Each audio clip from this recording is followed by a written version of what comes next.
Okay, so thank you so much, darlings. Enjoy your time speaking about learning to trust. Everybody in the comments, please remember to share, and I will be sharing it with the ladies on screen.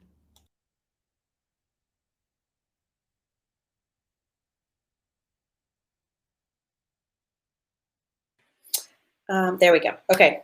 Zafaria and Amanda, thank you so much for that amazing opening and for dropping us into this space so beautifully. Today, Zoe and I are coming to chat about trust. And we were connecting a little bit earlier about how perfect it was that this was kind of the first topic that we were bringing into the container, because it is also the key to the first gate of the womb spiral and really is foundational to the journey and the work that that we do through this process. What really brought this topic to the forefront for me was really feeling into the way the world is right now and what trust gives us in the current environment.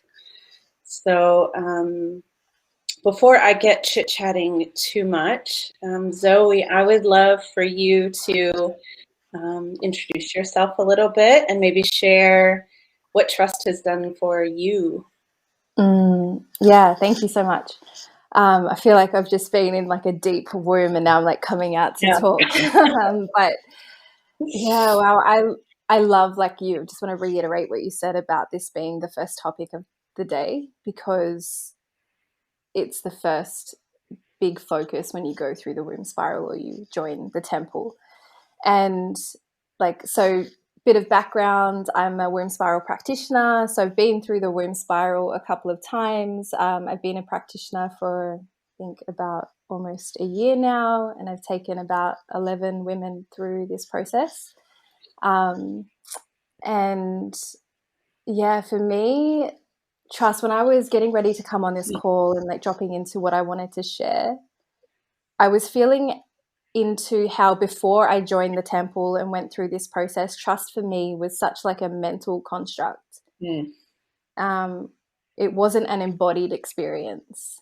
So it was like, oh yeah, I trust this, or I trust myself, or I trust that. But there's a big difference between the mental constructs or, you know, of trust and thinking you trust compared to feeling that you trust. And so for me, trust is like the embodiment, like the deep activation of trust in my body is what allows me to feel like this strong pillar and this calm amongst the storm and chaos. So yeah, it's the foundation to my stability, but also my surrender. To Right. feel like strong and like stable, and then also to be able to surrender. So yeah, that's kind of a little intro as to who I am and yeah, what's coming through for me around trust at the moment. Awesome. So I think that you know, Zoe and I tend to do a lot of work in parenting. Zoe does a lot of focus on birth work and birthing women, and so a lot of the way that we apply this topic of trust maybe comes through those channels of the way that it functions and works and the way that we utilize it or interact with it. But I think that it's really beautiful that it really can be applied to every area of life. We are living in unprecedented times. We are birthing in unprecedented times. We are parenting in unprecedented times. And so there is no way that is right. There is no way that, you know, it hasn't been paved before. So it's not like there's just this way that we know, and that forces us to kind of lean back into trusting our own inner wisdom. And I know through this journey myself, I remember how jarring it was the first time that Zafaria asked me, can you trust yourself? And like you said, the mental, it was like, oh yeah, I trust myself. But when I felt that question in my body, it was like, I have no idea what that even looks like to trust myself. And through this journey and the continual journey inward, it's not just trusting myself. It's that I've tapped into a connection to the earth, to the cosmos, to the wisdom that lies beyond my own mind and this human experience. So trust is beyond knowing what thing to do in any given moment, but also trusting in the bigger current that supports all of us, trusting that it's always going to be okay. It's always exactly the way that it is to be, you know? So I suppose, you know, it's like we obviously tend to apply this, like I said earlier, in our work, but also take any of the words and the transmission that comes through to apply to what your life looks like in any arena. So Zoe, I'll let you start with, you know, really what trust is foundationally in the, I know that this is like probably, you know, a 4-hour conversation really, but what are some highlights around what trust does for birthing women? And then I'll talk a little bit about how that applies to parenting in the current time. So. Yeah, thank you. So beautiful. I didn't even, in my intro, I'm like, forgot to mention that I'm also a birth worker, a doula. And so, yeah, I did not realize how much becoming a womb spiral practitioner and doing this work would support me in the birthing space and to be able to support birthing women, especially inside an industry that is unfortunately infiltrated with a lot of fear. There's not a whole lot of trust in general around women or birthing people and their ability to birth, especially, and you can apply this to what's happening in the world at the moment. It's like it's unpredictable. You know, you can't predict birth, and birth is not linear, and birth doesn't follow a specific time frame or schedule, and that can freak people out and induce a lot of fear. And that's kind of what's happening in the world at the moment is like you said, we're in unprecedented times. We don't know this territory and every birth is unique. And so for me, this work, I realized that the number one thing that I can do in support to a woman who is birthing is to trust her body, and beyond that, trust birth. And trust the plan, trust the divine schedule that birth has. And if I can support a woman to coming into the deepest place of trust within herself and her own body, like that's the number one thing that I can do. And I see that in the birthing space, when a woman is completely in trust of herself, other people show up and match that trust. But if she's wobbly, everything else starts to wobble. Yeah. If I'm wobbly, then that creates a wobbly space as well. And so for me, being able to come back to the knowledge of the womb spiral and what this work has brought to me, like embodiment wise, is to show up in full trust. And it allows me to hold a really strong supportive space, but to also surrender, like I said, to allowing things to unfold as they need to, and to never slip into fear. And because when we slip into fear, and fear is the opposite of trust, we start to respond and act from a place of reactivity, a place of panic, a place of stress, which are all completely counterintuitive to what a body or a woman needs when she's birthing. Yeah.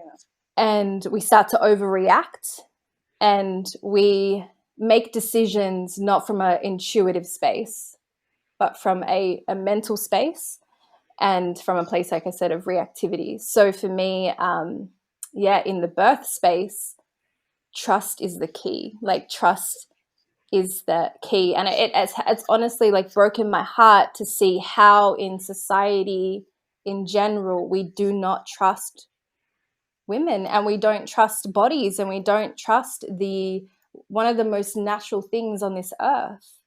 Yeah.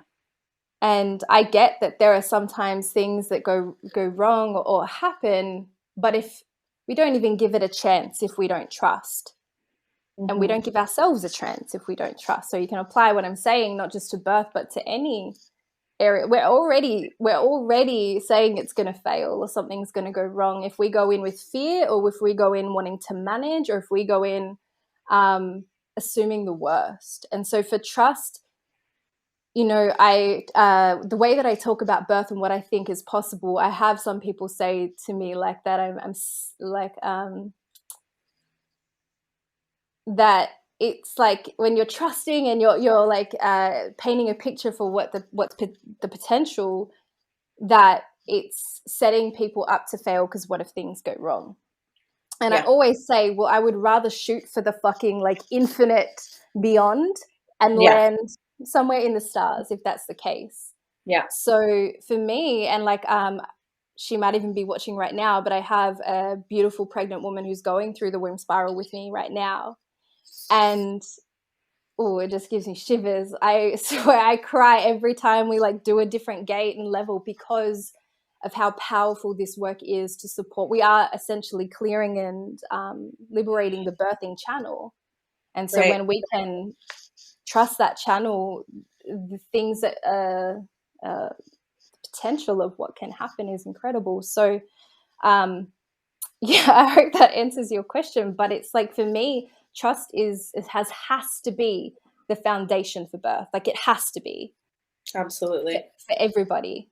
And that is without that trust, then we try to manage and control from a place of fear, and you interrupt with the divine plan and the divine blueprint that is already in a body, like a woman's body, and that the baby holds as well. So I feel that even collectively is, for me, it's like, I can get caught up in the fear and what's going wrong and all of these things, but what if this world is birthing, and how can I contribute by embodying trust in this process and allowing, being a birth worker for not just women and babies, but for this new world that's coming through. So and I think Kyra's just commented, my experience of learning to trust has been wonderful, thanks to Zoe. Oh, thanks.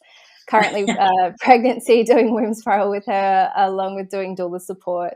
I agree, trust has been the pillar I come back to. Yeah, well, and I love how you point out how the opposite of trust is fear, and then what happens in our bodies when we are in fear is literally the opposite of what our body needs to be birthing, to be opening and softening and allowing.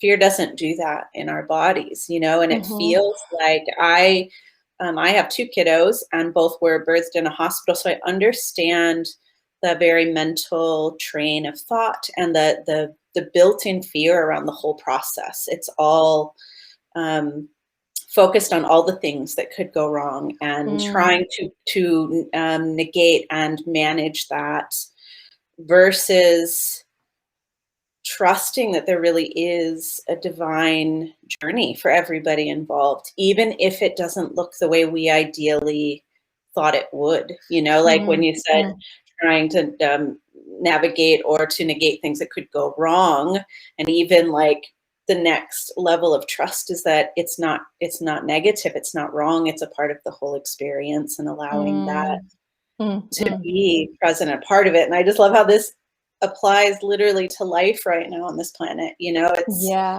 it's the desire to want to control the unknown and to keep things familiar and manageable and all of that. And you know, here in the States, and you're in Australia, that, you know, we're finding that things change on a dime. We don't know what's going to be enforced or changed or expected from day to day like we could a year or two ago. And that has really been forcing us to kind of come into this place of what do we trust? And can we start to embody that versus living from the reactivity of fear, for sure. I love that. And I'd love to hear more about this on parenthood for you. But before we go there, I just love how this applies to when I'm working with women or to support them when they're birthing, is we have a beautiful divine intention or vision for what, the birth preferences are. But the thing that we always come back to is we're holding the intention for this, but how do I, the main focus is how do I want to feel throughout that whole journey? I want to feel loved. I want to feel safe. I want to feel like I have a choice. I want to feel in my power. I want to feel educated. I want to feel understood. I want to feel. So it's we have these preferences, but we also surrender to the unknown. And the anchor is how do I want to feel as I'm birthing? How do I want to feel as I'm being supported? And that's my intention right now in this world is of course I have beautiful intentions and things I want out of life right now. And if I had it my way, it would look like this and I'd go here and do this thing and whatever. But I also am aware that birth, whether it's physical, literal, or metaphorical, it's not always going to go exactly how I intend or desire. But with trust, I just, it's okay. And I focus on how I want to feel rather than exactly what I want to happen. And I trust that whatever will happen will bring that to me. And so, it's huge. We focus on the details of what we'd love to experience, but the biggest, most important thing is we anchor back to how we want to feel as we go through that experience, and help to really embody trust that we have access to that. So it's massive. This conversation I could do a whole 6-hour event just on birth and trust. But I'd love to hear more from you of how trust has flown over into motherhood and parenthood for you. Yeah, absolutely. I want to comment quick on Melanie Mendoza said, she's enjoying this link between birthing and what's going on in the world. And I just want to acknowledge, this felt sense of, that we literally are birthing a new way of living on this planet right now. It's a birthing a new consciousness. And we're feeling the labor pains of that and the contraction and the fear. How long are we going to be here? Is this going to go on forever? When are we? Exactly. Yeah. So I really do. I correlate the way that it feels in the world right now to the way that it felt as I was birthing physical children, and the intensity of knowing how difficult and painful it can be right now, but trusting what lies on the other side is really beautiful and worth every bit of it. Yeah. And that trust, it determines, the trust or the fear determines the pain you feel. And that's in birth and that's in life. It's if you're in the more fear that you're in, the more tense you become, the more painful things feel, whether that's emotional pain or physical pain in birth and in life. Exactly. So trust alleviates the tension and pain we feel as we're birthing. And it's just one surge at a time. And so beautiful. Love this shit. Keep going. Yes. So, with parenting, it really is the extension of, am I echoing on can you hear me echoing, or is it just me? Okay, it's gone now. It's an extension of trusting the divine journey of that child as well. So when you're talking about trusting the knowing and the wisdom of that baby, to know and to instinctively understand how to move through the birth canal or through the birth process, that extends into parenthood for me, in really trusting the souls that have chosen me to parent them, And what it's done is shifted from me feeling like I'm responsible for teaching them, for making them, for, like shaping them in a certain way, which of course would be through the lens of what worked for me, and really just allowing myself to trust my children in the experiences that they desire to have, in the way that they want to move in the world, in, the way they want to learn.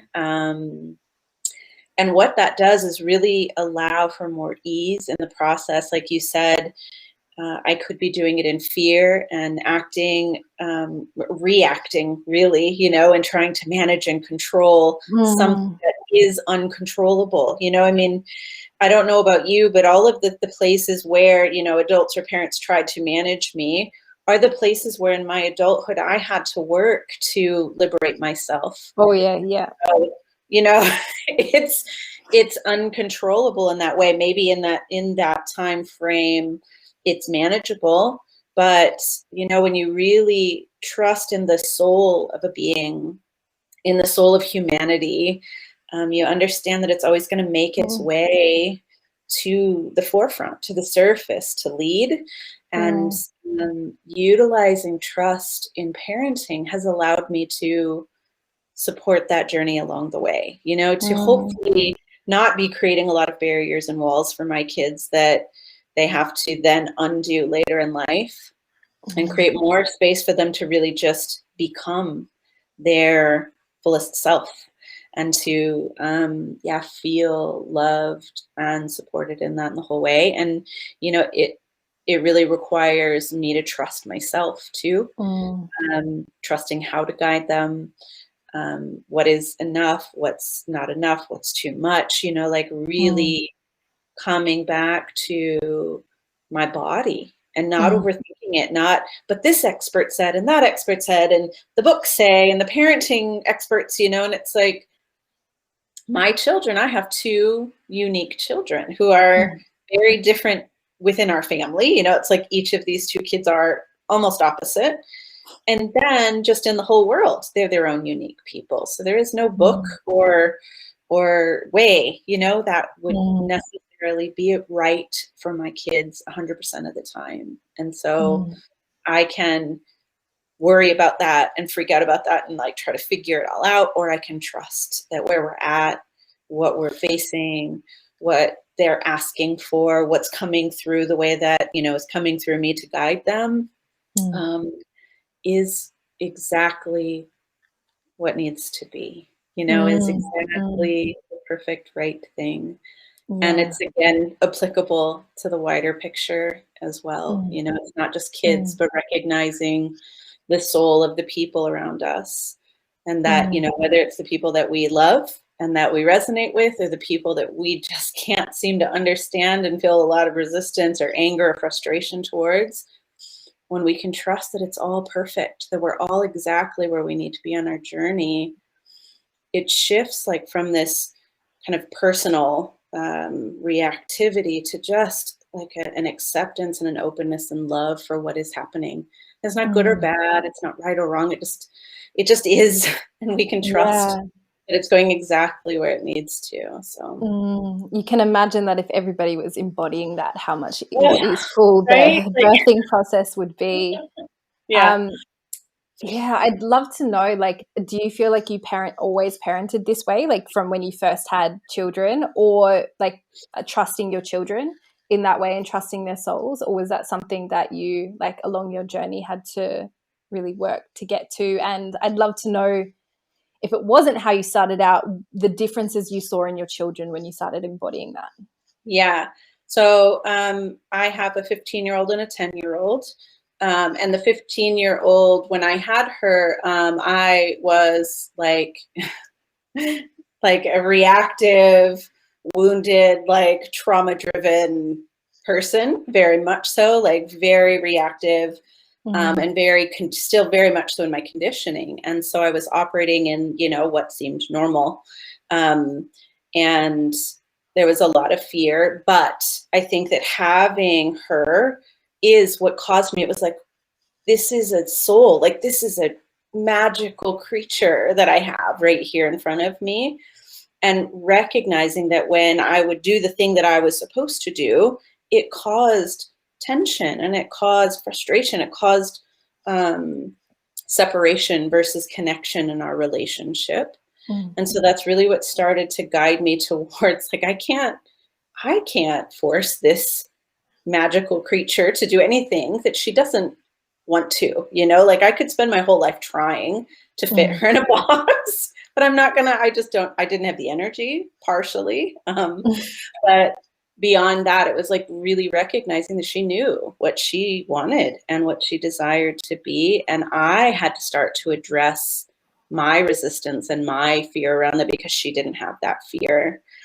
My younger child, Rumi, that's actually when I started homeschooling and then unschooling. So Rumi has never been in school. Rumi has never been kind of in the normal pathway that most children go through. Lydia was until about first grade. And then she did choose to go in like in third grade or something for a month or two. And then she's like, never mind, I want to come home. And she may at high school, she's like, I want to go to dances and stuff. So if there's dances, I may go to school. So, it's like we've let them lead. We've let them choose how they want to be educated, how they want to learn, what they want to learn. And they're freaking amazing human beings. Like they're all inspiring in so many ways. And trust is like, it's what led me to being able to really surrender into this, because I did homeschool and unschool for a while, but there was a lot of stress. There was a lot of fear. There was a lot of like, oh God, I hope I'm doing this right. It's like, what if I'm messing them up? I think that's like a mother thing, is like, what if I am fucking them up, is continuously running in the background. And it wasn't until I went through the womb spiral and really was like, oh gosh, there's like a plan way bigger than I can even fathom here. Worrying about this and, cycling in shame and fear is not serving anyone. So I can release that faster and easier now. Yeah, absolutely. I feel like this work gives you such a, like, the embodiment of trust is so fucking strong that when you're out of it, yes, it's like, you can't pretend or trick yourself into, it's like, and then like we have the tools and the skill set now to like come back in and embody it, and the like ripple effects and impact of that is so huge. So yes, this, again, I know we're getting ready to finish up, but this like topic is so massive. But some of my clients recently said to me, oh, I get why we do trust in the beginning first. Yes. Yeah, because it's like the rest is like when you have this deep trust in yourself and your body, but beyond your body, like into the cosmos or whatever, it's like that is such a solid foundation to do the rest of the work. Yeah, exactly. I'm going to read this comment. Learning to trust myself starts with facing the resistance within me, recognizing that I have these harmful habits in my mindset I no longer want to hold onto, and overcoming them is so important. Yeah. And I mean, that's like the work, right? When we do trust, is like, what is our resistance to trusting? Well, actually underneath that, it's like, if I trust, I'm terrified that this will happen, this will happen, this will happen. And then when we go in and alleviate the resistance to trust, I mean, that's the whole point of like what we do in the first gate of the womb spiral, so that you can embody it. So yeah, I really love that comment, because it really highlights like that's the work that we do, and it's just so incredible. Perfect comment to be ending this discussion on. Thank you, Zoe, for chatting with me. We could chat forever, but honestly, but thank you so much. It was really beautiful. Thank you, beautiful women. That was super, super powerful. I really enjoyed listening to both of you, and I could also listen to both of you all day. But we will keep on moving on, and there's plenty more opportunity for us to be having these conversations. And also for those of you who are actually like on that topic, those of you who are listening to us either live or in the replay, if you are enjoying this, please do let us know, because this is the second time that we've done one of these temple activations. We really love to bring this to you. If you love it as well, it definitely encourages us to do more of them, and definitely doing it in this format for us where you can be able to join anywhere that you are. You don't have to register for anything, just rock up. Come on, go when you need to, come back.